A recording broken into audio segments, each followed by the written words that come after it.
much damage, how many calamities, disruptions and devastations of kingdoms have there been?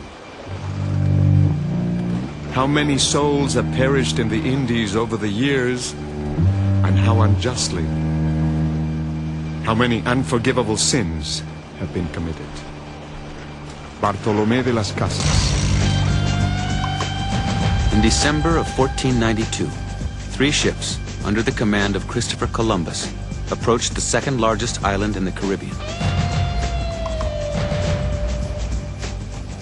For 8 weeks, Columbus had traveled from the Bahamas to Cuba, finally reaching the site of modern-day Haiti and the Dominican Republic.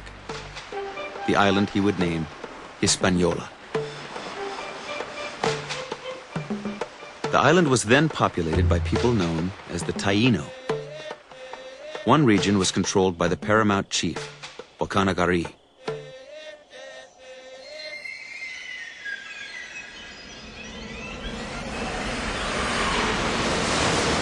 On Christmas Eve, while coasting along the shore, Columbus's flagship, the Santa Maria, ran aground. On Christmas Eve, while coasting along the shore, Columbus's flagship, the Santa Maria, ran aground. When Wakanagari learned the news, he sent all his people from the town with many large canoes to unload everything from the ship.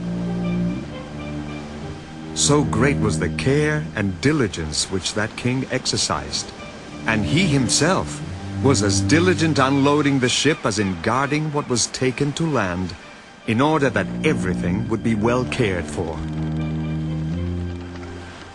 Grateful for the island leader's help, Columbus accepted his invitation to come ashore. The admiral left to dine on shore and arrived at the time when 5 kings had come, all subject to the one who is called Wakanagari. Wakanagari came to receive the admiral as soon as he had reached land and took him by the arm.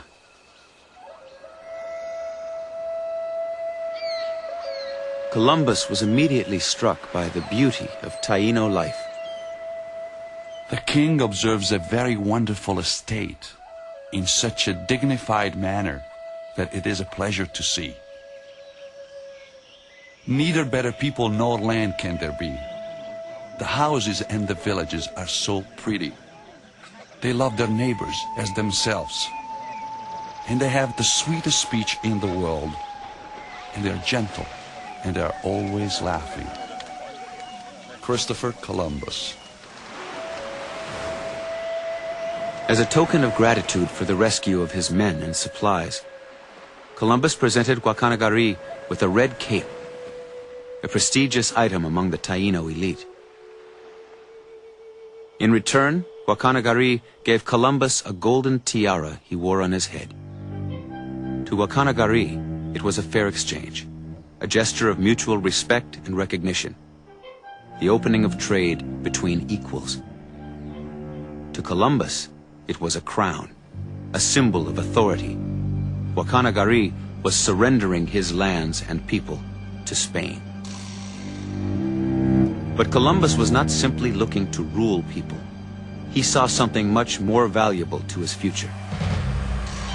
He saw gold, the prize he could take back to his sponsors in Europe. There was wealth to be had, and to the Europeans of the time, wealth belonged to those strong enough to take it.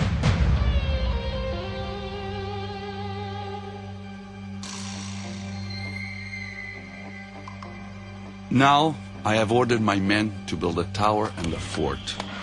Not that I believe it to be necessary, for it is obvious that with these men that I bring, I could subdue all of this island, since the people are naked and without arms.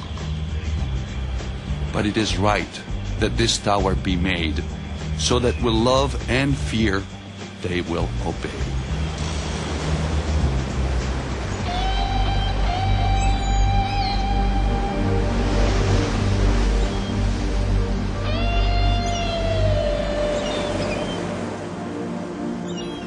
Leaving behind a contingent of men in a fort built from the timbers of the Santa Maria, Columbus set sail for Europe, With him, he would carry the news of a new world, gold and docile island natives. Wakanagari and the Taino had no way of knowing what was about to happen to their ancient way of life. The Tainos' ancestors were part of a series of migrations of South American Indian people dating back over 2,000 years. They farmed the land and harvested the wealth of the sea. Taino traders traveled in huge ocean-going canoes capable of carrying up to 150 men. Boats laden with feathers, gold, wood, pottery, beautiful birds, cotton fabric, and food. Island nations were woven together by trade. Trade was the communication system by which nations knew one another and maintained peace. Some trading partners even exchanged their names to create lasting bonds between their communities.